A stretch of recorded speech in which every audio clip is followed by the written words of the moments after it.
My name is Eric Connolly, and I'm the kind of guy who still believes marriage vows mean something. Stupid, right? At 37, I should know better.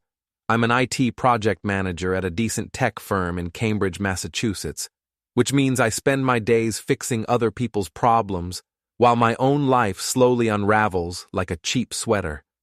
My wife, Emily Foster, she kept her maiden name because brand consistency is everything in PR, sits across from me at our kitchen table, scrolling through Instagram while her organic kale smoothie goes untouched. She's 34, blonde in that expensive salon way, and works for a trendy startup called Mindful Moments that sells overpriced meditation apps to anxious millennials. "Eric, you're breathing too loud," she says without looking up from her phone. Her manicured finger swipes upward with practiced precision. "I'm trying to engage with my followers." I take a deliberately loud breath. "Sorry, honey. I'll try to be quieter while existing in my own kitchen." Before we dive deeper into this story, I have one small request. Please subscribe, drop a like, comment, and hit that hype button to boost this channel so more people can discover these incredible Reddit stories. She doesn't catch the sarcasm. Emily lost her sense of humor somewhere between her first 1,000 Instagram followers and her promotion to senior PR manager. Now she speaks in corporate buzzwords and measures everything by its engagement potential. "Oh my God, look at this," she squeals, shoving her phone in my face. "Claire got invited to that exclusive wellness retreat in Napa. The one with Alan Weaver? He's like super influential in the mindfulness space." Alan Weaver. The name makes my coffee taste bitter. Emily's college boyfriend turned lifestyle guru, complete with a man bun and an unhealthy obsession with posting shirtless yoga poses. He runs some kind of wellness empire that seems to consist entirely of selling expensive water bottles and telling people to manifest their truth.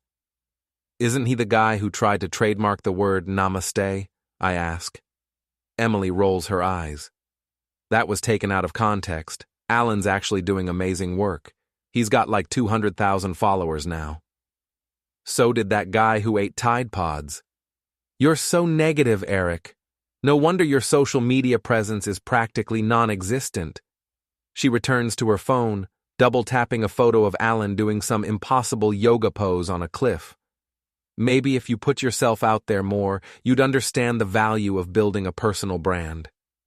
My personal brand, apparently, is husband who pays the bills while wife builds her influence. I handle our finances, our mortgage, our insurance, our everything, while Emily focuses on content creation and networking events that seem to happen exclusively in wine bars. The irony isn't lost on me. I debug complex software systems for a living, but I can't figure out when my marriage became a glitch I can't fix. My phone buzzes. Text from my best friend Nate. "Come drink away your sorrows. First round's on me if you bring gossip." Nate owns O'Malley's, a dive bar in Somerville that serves honest whiskey to honest people. He's been my friend since college, back when Emily was still dating Alan, and I was just the nerdy guy in computer science who made her laugh during study sessions. "I'm going to Nate's," I announce. Emily doesn't look up. "Whatever. I'm meeting Claire and Jess for drinks anyway. Girls' night." Girls' night. Emily's had a lot of those lately. Always with Claire, her gossipy friend who works in marketing and treats other people's relationships like reality TV shows. And Jess, the enabler, who nods along to everything and documents it all on Snapchat. "Where are you going?" I ask, purely out of habit. "That new place in Back Bay, the one with the good lighting for photos." She finally looks at me, and for a moment, I see something I can't quite identify in her eyes. Guilt? Excitement? Don't wait up. We might make it a late one. 20 minutes later, I'm sliding onto a bar stool at O'Malley's while Nate pours me a whiskey neat. The bar smells like old wood and honest conversation, a refreshing change from our apartment's constant aroma of Emily's essential oil diffuser. "You look like someone stole your lunch money," Nate observes. He's a big guy with a beard that's gone gray at the edges and eyes that don't miss much. "What's the princess done now?" Same old stuff. I'm just tired of feeling like a side character in my own marriage. Nate nods knowingly. You know what your problem is? You're too nice. Emily's gotten comfortable thinking you'll always be there, paying the bills and putting up with her Instagram addiction while she plays single girl. She's not playing single girl, isn't she? Nate pulls out his phone and shows me Emily's latest Instagram story. It's a selfie from what looks like an upscale bar, her lips pursed in that pouty expression she practices in the mirror. The caption reads, "Single girl summer loading. Blessed, living my best life." My stomach drops. We're married. We live together. We share a mortgage, for Christ's sake. But here she is, telling her 15,000 followers that she's preparing for single girl summer. Maybe it's just a joke, I say, but the words taste like ash. Eric, buddy, I've been bartending for 15 years. I've seen this movie before. It doesn't end with the husband getting a happy ending. I stare at the post. 43 likes already, including one from Alan Weaver. His comment, "Summer's coming early." My wife hearted his comment. I finish my whiskey in one burning gulp. Another. "That's the spirit," Nate says, refilling my glass. "But drinking won't solve this problem. You need a plan." "What kind of plan?" "The kind where you stop being the nice guy who gets walked on. The kind where you remind Emily that actions have consequences." I pull out my phone and scroll through Emily's feed. Photo after photo of her living her best life. Expensive dinners I paid for, weekend trips funded by my overtime, designer clothes bought with our joint credit card. And in every caption, every story, every post, I'm invisible.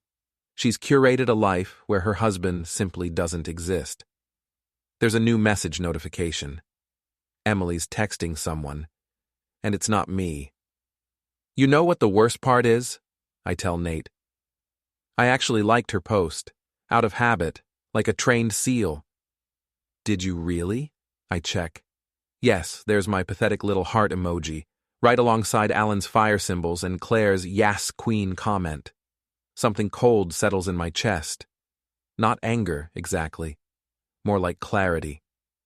Nate, what time do the liquor stores close? 11. Why? I check my watch. 9:30. I need to go home and pack some things. You leaving her? Not exactly. I stand up and drop a 20 on the bar. But if Emily wants to practice for single girl summer, she's going to need the practice space. Nate grins. Now you're talking. Need help? Thanks, but this is something I need to do myself. I head for the door, then turn back. But keep your phone on. I might need that first round tomorrow night. The drive home takes 15 minutes, but it feels like a lifetime. I park outside our brownstone apartment and look up at the windows. Mrs. Gorski, our 70-year-old landlord, is watering plants on her first-floor balcony. She waves and I wave back, wondering if this is the last time I'll come home to this place as a married man. Inside, the apartment feels different, emptier somehow, even though nothing's changed. Emily's yoga mat is still rolled out in the living room. Her expensive skincare products still clutter the bathroom counter. Her collection of self-help books about manifesting abundance still takes up half our bookshelf. But it all feels temporary now, like props in a play that's about to close. I go to our bedroom and pull out the suitcase we used for our honeymoon 3 years ago. Hawaii. Emily spent the entire trip taking photos for Instagram instead of enjoying the actual experience. I should have seen the warning signs then. As I pack my clothes, my phone buzzes with notifications. Emily's still posting from her girls' night. A video of her and Claire doing shots, both of them giggling and making faces at the camera. The location tag shows they're at Meridian, that trendy place in Back Bay she mentioned. But there's something else in the video. In the background, partially obscured by Claire's hair, I can see a familiar man bun. Alan Weaver is at the same bar as my wife's girls' night. What a coincidence. I screenshot the video and save it to a new folder on my phone. If Emily wants to play games, she's about to learn that I'm better at them than she thinks. 20 years of debugging code has taught me to be methodical, patient, and thorough, and I never leave loose ends. I wake up on Nate's couch with a crick in my neck and the taste of regret in my mouth.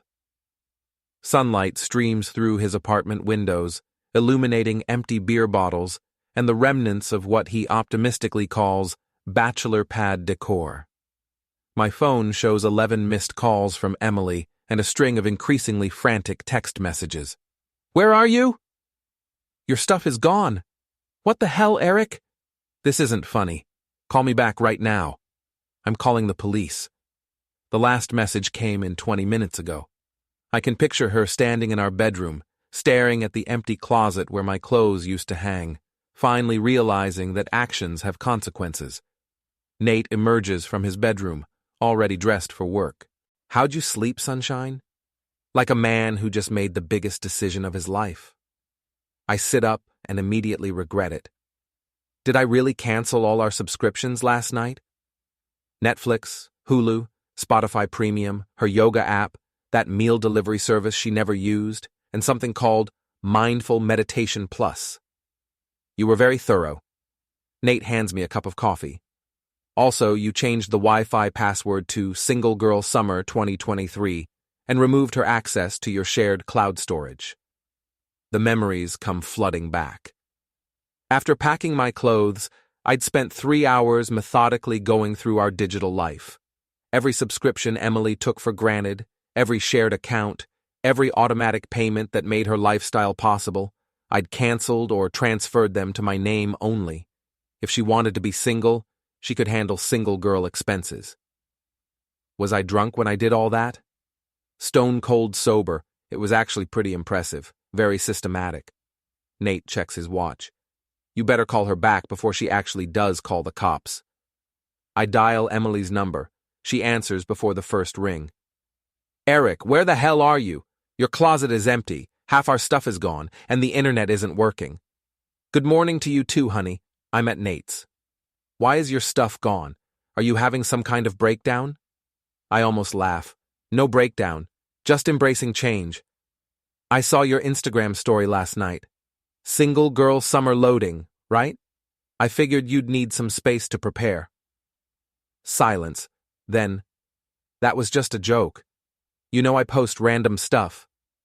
"Random stuff." "Right, like joking about being single while you're married, or having girls' night at the same bar where your ex-boyfriend just happens to be drinking." More silence. Longer this time. "I don't know what you're talking about." Alan Weaver, man bun, yoga poses, 200,000 followers. Ring any bells? Because he was definitely in the background of Claire's story last night. That doesn't mean anything. It's a coincidence. Emily, I debug software for a living. I don't believe in coincidences. I believe in patterns, and the pattern here is pretty clear. Her voice shifts from defensive to angry. "So you just decided to move out without talking to me? Like a child throwing a tantrum?" "I didn't move out. I'm giving you space to figure out what you want. If you want to be single, you should experience what that actually feels like. No joint accounts, no shared subscriptions, no husband handling all the boring adult stuff while you focus on building your brand." "This is insane, Eric.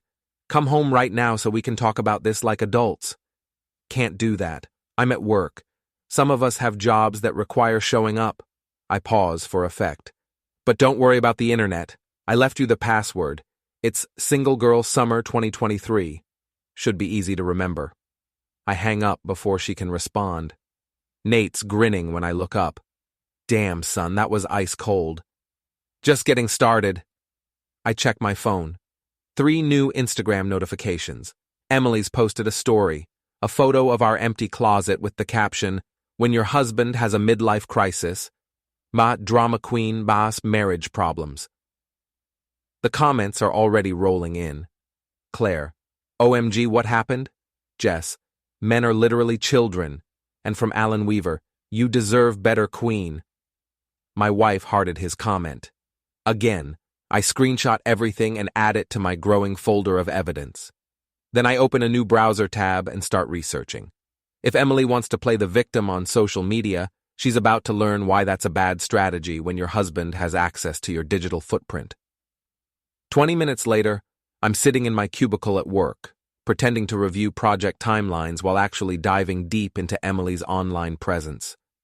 3 years of marriage means I know all her passwords, her backup email addresses, her security questions. She never changed them because she never thought she'd need to hide anything from me. Turns out she was wrong about that too. Her email reveals months of messages with Alan. Nothing explicitly romantic, but definitely inappropriate for a married woman. Lots of, "I miss our talks," and "remember when we used to dream about traveling the world together," and "your husband doesn't understand your creative spirit like I do." Classic emotional affair playbook. I've seen enough Reddit posts to recognize the pattern, but the real goldmine is her Google search history. How to know if you married the wrong person. Signs you've outgrown your relationship. How to start over at 34. And most recently, Alan Weaver net worth. She's been planning this for months. The Instagram post wasn't a joke, it was a trial balloon, testing the waters to see how her followers would react to the idea of her being single again. My phone buzzes. Text from Emily. "I'm sorry about the Instagram post. I deleted it. Can we please talk?" I check her Instagram. The story's gone, but I already have screenshots. And she's posted something new. A photo of her morning coffee with the caption, "Grateful for the people who love me unconditionally." Blessed. Marriage. Working it out. Damage control. She's trying to control the narrative now that she realizes I'm not going to just roll over and take it. Too little, too late. I spend my lunch break at the storage facility, renting a unit and moving Emily's things out of our apartment. Not everything, just the stuff that's clearly hers. Her yoga equipment, her collection of crystals, her vision board covered in photos of places she wants to travel. Notably, none of them include me. And boxes of clothes she never wears, but can't bear to donate because they're investment pieces. Mrs. Gorski intercepts me on my third trip up the stairs. "Eric, dear, is everything all right? I saw you moving boxes this morning." Mrs. Gorski has lived in this building for 40 years and treats tenant drama like her personal soap opera. She's sweet, but she's also the neighborhood information hub. Anything I tell her will be common knowledge within hours. "Just doing some spring cleaning, Mrs. G. Emily and I are reorganizing our space." Her eyes narrow with interest. "I heard raised voices last night, and this morning I saw Emily leaving in quite a hurry." She looked upset. "Marriage is complicated," I say diplomatically. "Indeed it is. My Harold and I had our rough patches too, but we always worked through them." She pauses meaningfully. Of course, Harold never posted photos of himself with other women on the internet. My blood runs cold. "What do you mean?" Mrs. Gorski pulls out her phone. Apparently, even 70-year-old landlords are on Instagram now. She shows me a photo I haven't seen before. It's from 2 weeks ago. Emily and Alan at some kind of outdoor event, both of them laughing at something off camera. They're not touching, but they're standing close. Too close for a married woman and her ex-boyfriend. "My granddaughter follows your wife's account," Mrs. Gorski explains. "She thinks Emily's very glamorous, but she also thinks it's strange that Emily never posts photos with her husband." I study the photo more carefully. Emily's wearing the dress I bought her for our anniversary last year. The irony is perfect. "Mrs. G, can you send me this photo?" "Of course, dear." "And Eric, if you need anything, a place to stay, a home-cooked meal, someone to talk to, my door is always open. I've seen a lot of marriages come and go in this building, and I know the difference between a rough patch and something more serious." Back at the apartment, I change the locks. It's my legal right. My name's the only one on the lease, something Emily never bothered to change because she was too busy with work. I leave her new keys with Mrs. Gorski, along with a note explaining that she has 30 days to find a new living arrangement, as per Massachusetts tenant law. Then I sit down at my computer and begin phase 2 of my plan. Emily wants to be an influencer? Fine. But she's about to learn that influence cuts both ways, and the internet never forgets anything. I create a new Instagram account, Single Girl Summer Watch. The bio reads, documenting the real story behind the hashtags. Screenshots don't lie. My first post is a side-by-side comparison. Emily's deleted story about single girl summer next to her damage control post about unconditional love. The caption reads, when you realize your husband screenshots everything. Receipts, marriage problems, influence reality. I don't tag Emily directly. That would be harassment. But I use enough relevant hashtags that her followers will find it. And I make sure to include Alan's comment on the original post, complete with his fire emojis and crown emoji. Within an hour, the post has 50 likes and a dozen comments. People love drama, especially when it involves someone who's been presenting a perfect life online. My phone starts ringing. Emily, of course. Eric, what the hell is this Instagram account? Are you trying to humiliate me? I'm not trying to do anything. I'm just providing context. You want to be an influencer, right? Well, this is what influence looks like when people have all the facts. Take it down, right now. I don't think I will. See, this is the thing about putting your life on social media. It becomes public property. And the public deserves to know when they're being sold a fantasy. You're ruining my reputation. No, Emily, I'm just documenting your choices. There's a difference. She hangs up. 5 minutes later, she's blocked me on all her social media accounts. But it doesn't matter. I already have everything I need, and blocking me just makes her look more guilty to anyone who's paying attention. My phone buzzes with a text from an unknown number. This is Alan. We need to talk. I smile and type back, looking forward to it. The game is just getting started. Alan Weaver suggests we meet at a coffee shop in Harvard Square, probably thinking the public setting will keep things civilized. He doesn't know me very well yet.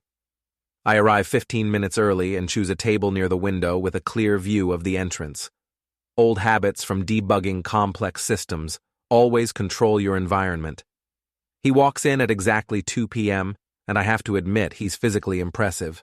6'2", broad shoulders, the kind of tan that comes from actual outdoor activities rather than a bottle.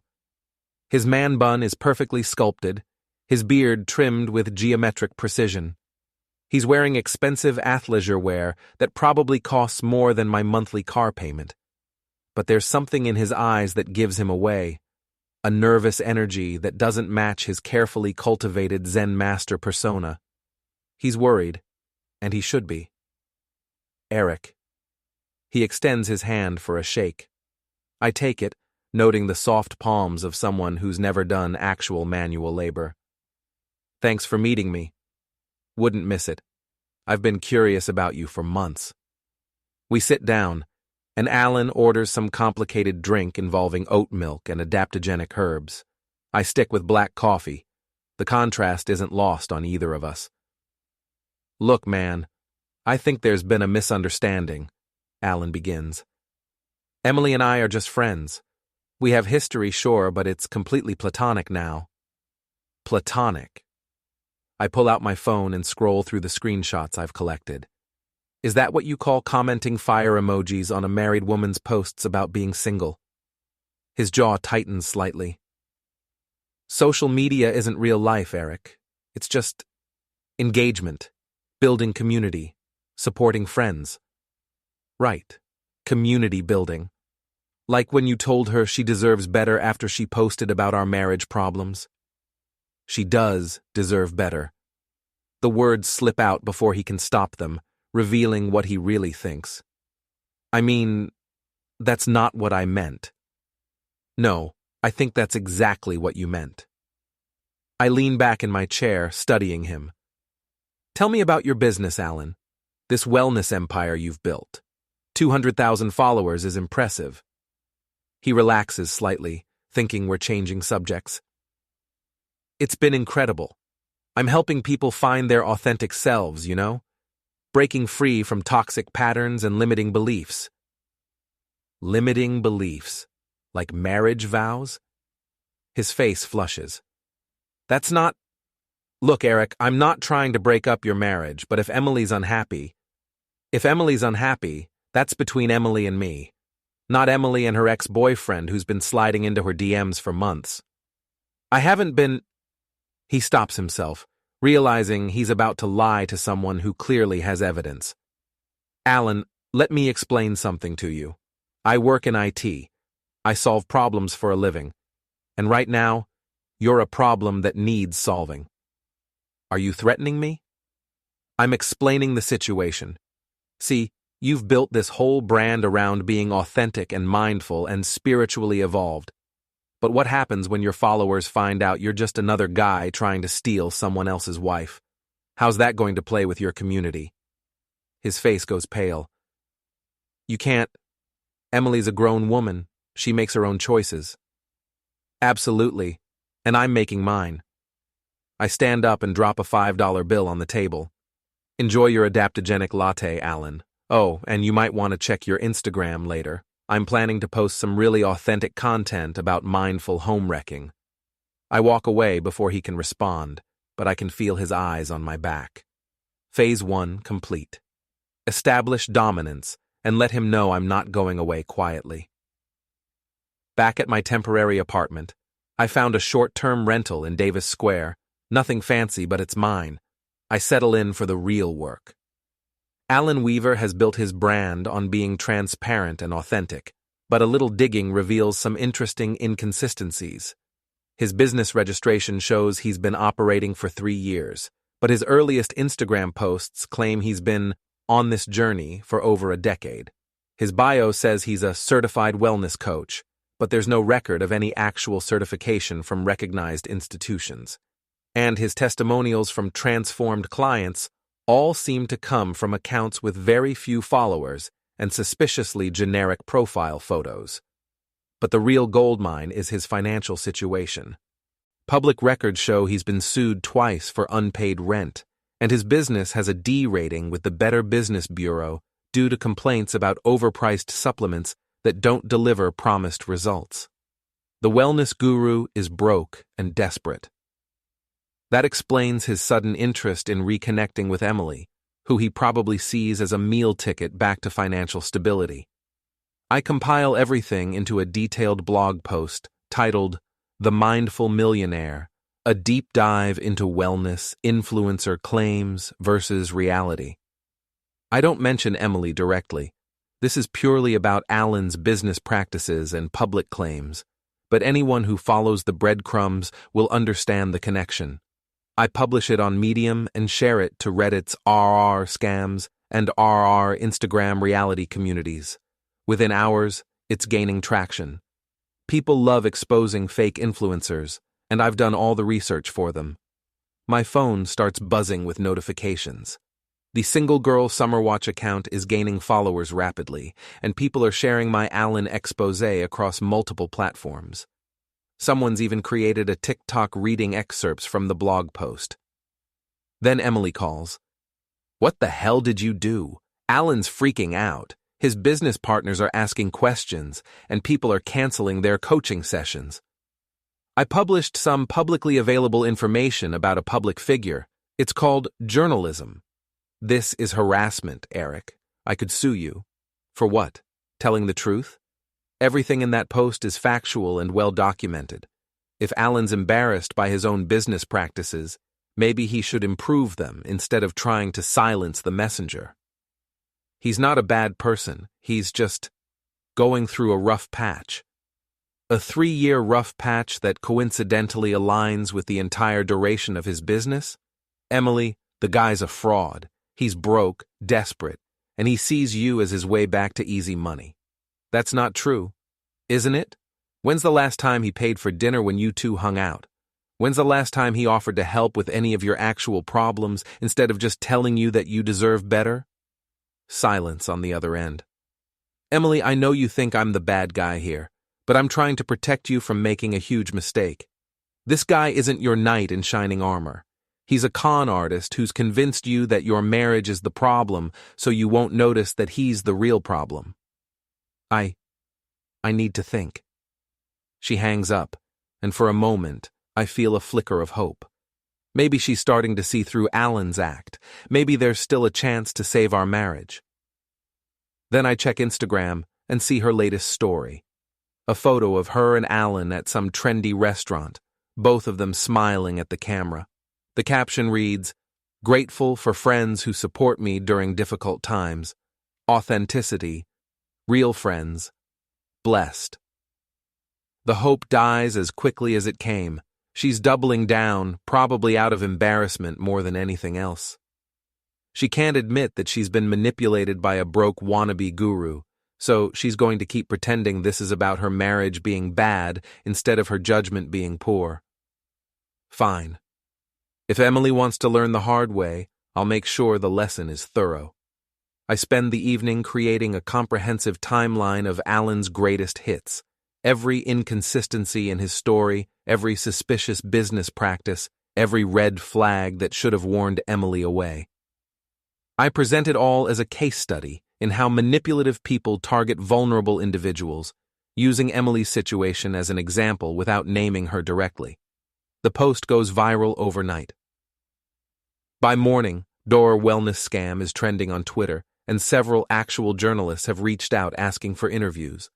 Alan's Instagram comments are flooded with people demanding answers about his credentials and business practices. But the real victory comes when I check Emily's follower count. She's lost 3,000 followers in 24 hours.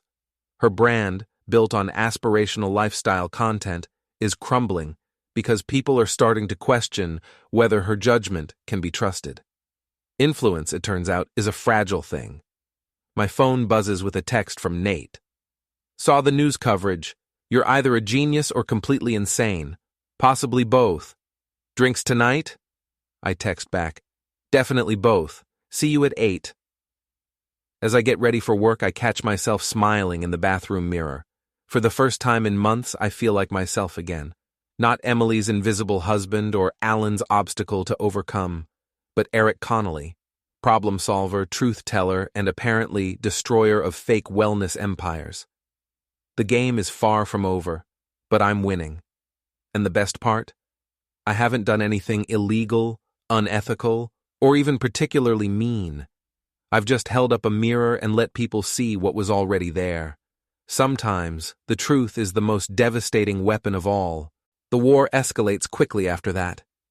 Emily, realizing that her reputation is taking collateral damage from Alan's exposure, decides to go nuclear.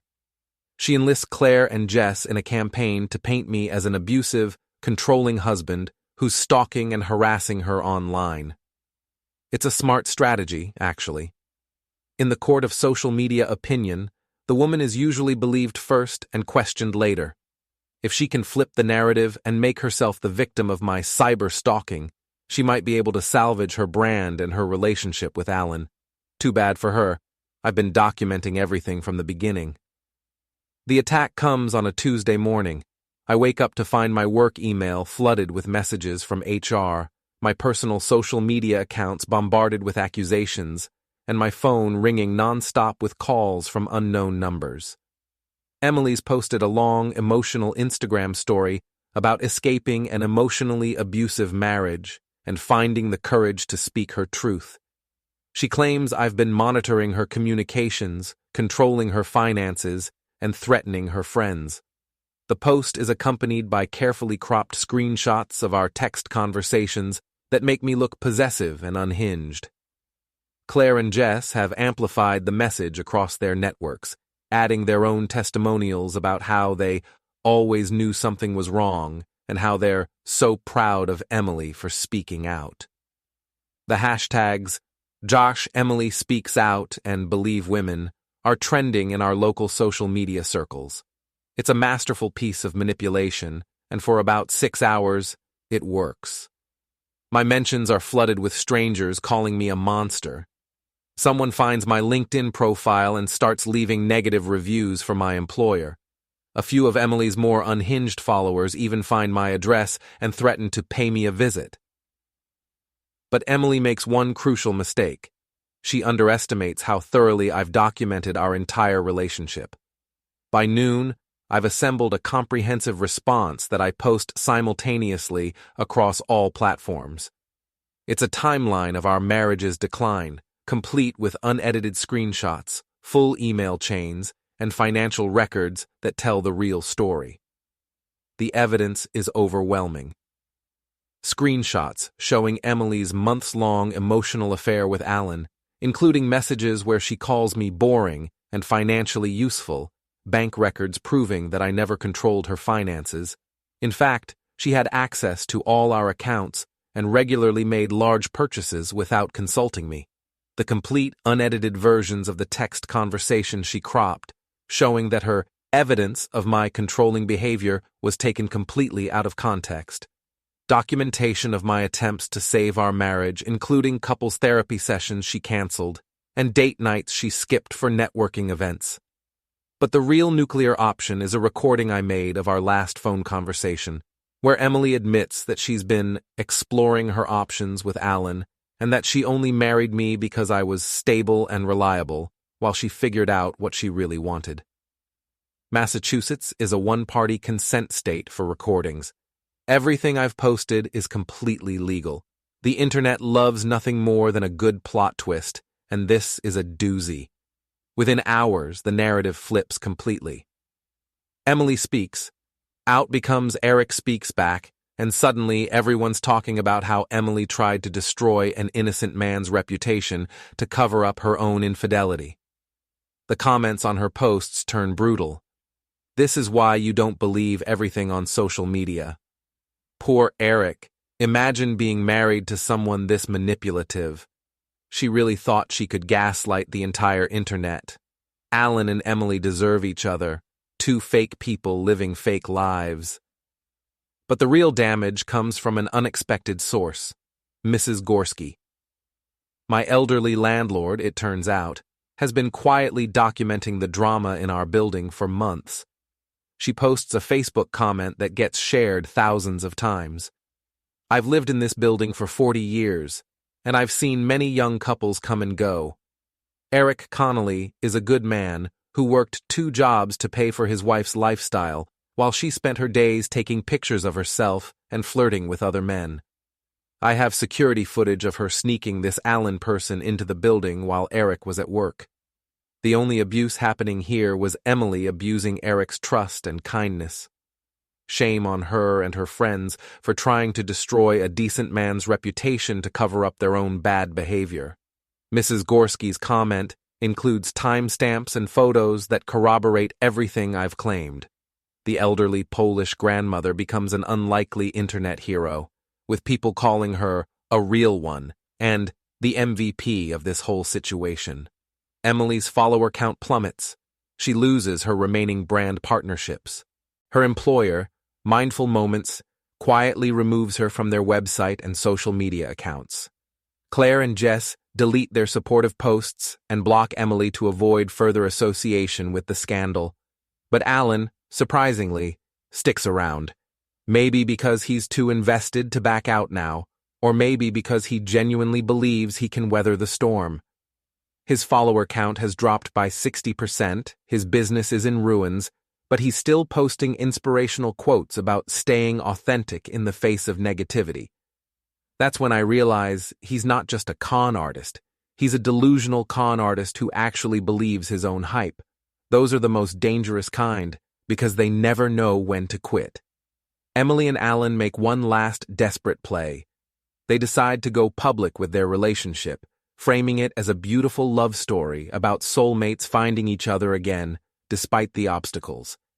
They do a joint Instagram live session where they talk about following their hearts and not letting society's expectations define their happiness. It's a disaster. The comments are merciless. People ask about Alan's fake credentials, his financial problems, his history of targeting vulnerable women. They ask Emily about her lies, her manipulation tactics, her attempt to destroy her husband's reputation. The couple tries to stay positive and spiritual, but you can see them breaking down in real time. The live stream ends abruptly when someone in the comments asks, if this relationship is so pure and beautiful, why did it start with lies and betrayal? That evening, I'm having dinner at O'Malley's when Nate slides a newspaper across the bar. It's the local alternative weekly, and there's a full-page article about the scandal titled, "The Influencer, the Guru, and the IT Guy, a Very Modern Love Triangle." "You're famous," Nate says with a grin. I read the article, which presents a surprisingly balanced view of the situation. The reporter clearly did their research, interviewing neighbors, former clients of Alan's business, and even some of Emily's former friends. The picture that emerges is of a narcissistic woman and a fraudulent guru who deserved each other, and a decent man who refused to be quietly discarded. The weird thing is, I tell Nate, I don't even feel angry anymore, just tired, and maybe a little sad that it had to end this way. You gave her every chance to come clean and work things out. She chose to double down on the lies instead. That's on her, not you. My phone buzzes. It's a text from Emily. "I'm sorry about everything. I know you probably won't believe me, but I never meant for it to go this far." I stare at the message for a long time. Part of me wants to respond, to try one more time to salvage something from the wreckage of our marriage. But I know it's too late. Too much damage has been done. Too many lies have been told. Too much trust has been broken.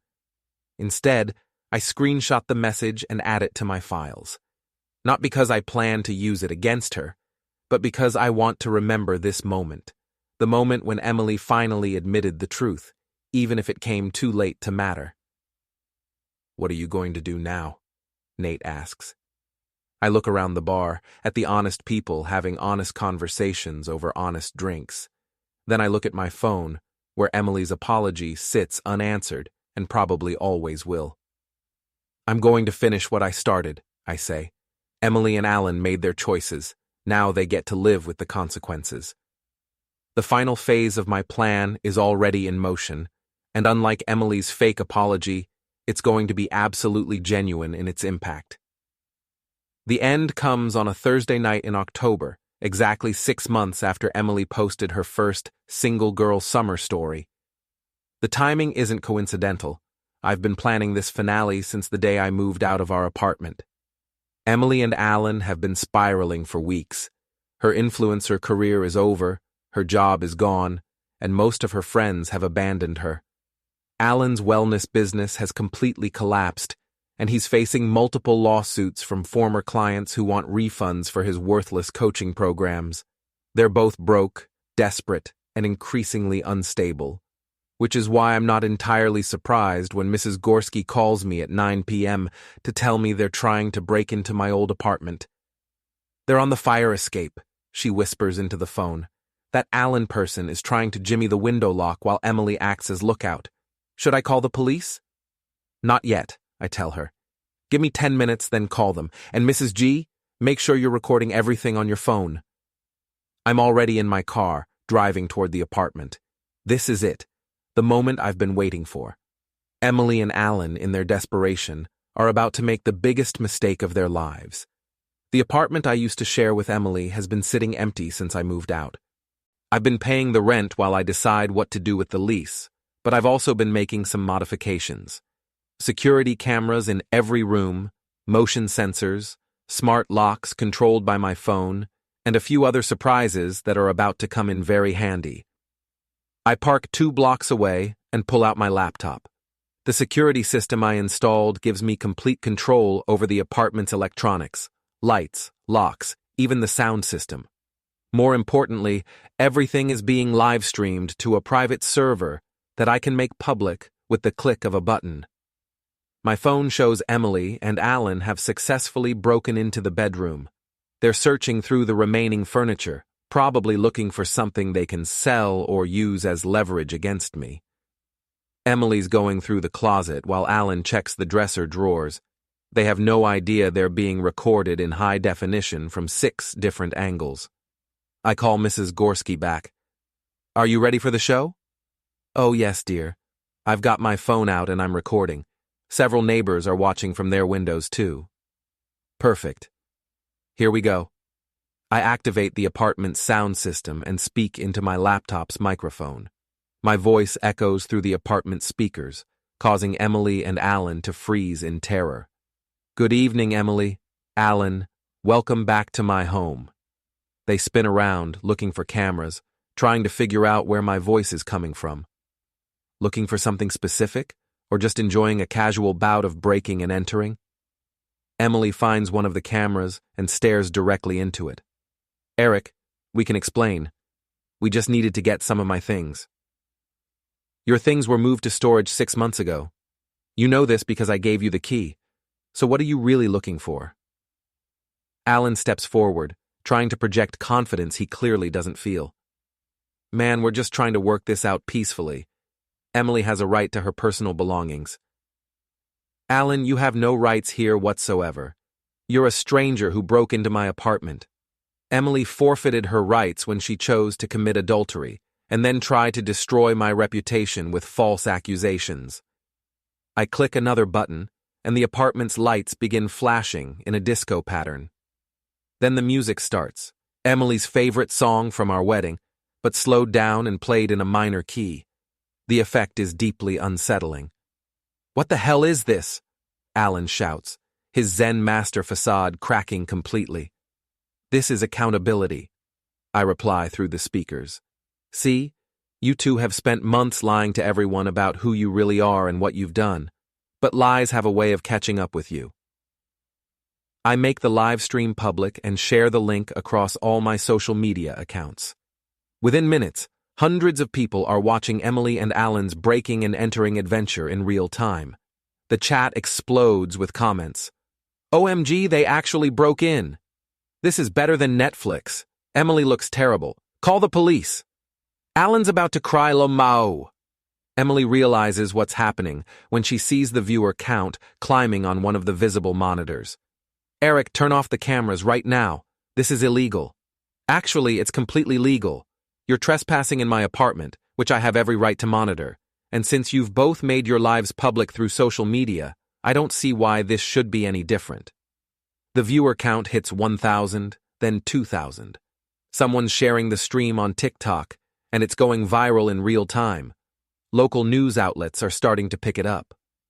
Alan tries to break one of the cameras, but I've mounted them too high to reach. His frustrated attempts just make him look more pathetic on camera. "You want to know the really funny part?" I continue through the speakers. "I actually hoped you two would do something this stupid.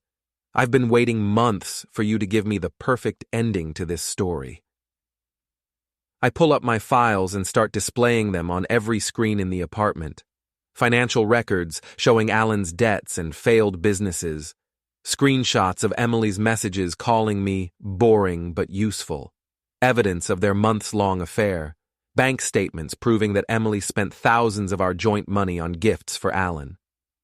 "Ladies and gentlemen," I announced to the live stream audience, "may I present the real Emily Foster and Alan Weaver. Not the curated, filtered versions they show on Instagram, but the desperate, broke, lying criminals they actually are." The viewer count is approaching 5,000. The comments are brutal and hilarious in equal measure. Someone's created a drinking game based on how many times Alan says, "This isn't who I am." Emily starts crying, but they're angry tears, not sad ones. "You're destroying our lives." "No, Emily, I'm just showing people who you really are. You destroyed your own life when you chose to betray your marriage, lie to your followers, and try to frame me as an abuser. I'm just documenting the consequences." Sirens are audible in the distance. Mrs. Gorski has called the police as planned. Alan panics. "We need to get out of here." "Too late for that," I tell them. "The building is surrounded by neighbors with cameras, and the police are almost here. Plus, you're currently being watched by about 6,000 people on the internet. There's nowhere to run." Emily collapses onto the bed, our old bed, and puts her head in her hands. "This is insane. You're insane." "Am I?" Let's recap. You cheated on your husband with a con artist. You tried to destroy my reputation with false abuse allegations. You've spent months lying to everyone about your perfect life while secretly planning to leave me for a broke fake guru. and now you've committed actual crimes by breaking into my apartment. But I'm the crazy one for documenting it? The police arrive with perfect timing. I watch through the cameras as officers enter the building, guided by Mrs. Gorski and several neighbors who've been enjoying the show from the hallway. "Eric," Emily says, looking directly into the main camera. "I know you hate me, but please, turn off the stream. Don't let this be how people remember me." For a moment, I actually consider it. Despite everything she's done, Emily was my wife for 3 years. I loved her once, before she became obsessed with social media validation and fell for a charlatan's promises of a more exciting life. But then I remember her fake abuse allegations, her attempt to destroy my reputation and career, the way she tried to gaslight me into believing I was the problem while she carried on an affair behind my back. "Emily," I say through the speakers, "this is exactly how people should remember you, as someone who made choices and refused to accept responsibility for them until there were real consequences." The police knock on the apartment door. Alan and Emily look at each other, realizing their situation is hopeless. "This is the police! Open the door!" I unlock the door remotely, and officers flood into the apartment. The live stream audience watches as Emily and Alan are arrested for breaking and entering, trespassing, and destruction of property. The viewer count peaks at over 10,000 as they're led away in handcuffs. But the real finale comes the next morning, when the full story breaks in the local news. Reporters have done their homework, interviewing neighbors, former friends, and even some of Alan's previous victims, other women he'd targeted with the same "you deserve better" routine. The article reveals that Alan isn't just a failed wellness guru. He's a serial manipulator who's been running the same scam for years, targeting married women with money and convincing them to leave their husbands for him. Emily was just his latest mark, and she was too blinded by his fake charisma to see the pattern. The story goes national when a true crime podcast picks it up. Emily and Alan become cautionary tales about the dangers of social media manipulation and influencer culture. Their names become synonymous with narcissism, deception, and the consequences of living your life for online validation. 6 months later, I'm sitting in my new apartment, a nice place in Cambridge with actual character, unlike the sterile, Instagram-ready space I shared with Emily. I'm reading a book, drinking real coffee, and enjoying the peace that comes from having authentic relationships with people who value honesty over image. My phone buzzes with a notification. Someone's tagged me in a post about the most epic revenge stories ever. I'm apparently number 3 on the list, right behind a woman who exposed her cheating husband's affair at their wedding and a man who bought his ex-wife's favorite restaurant just to ban her from it.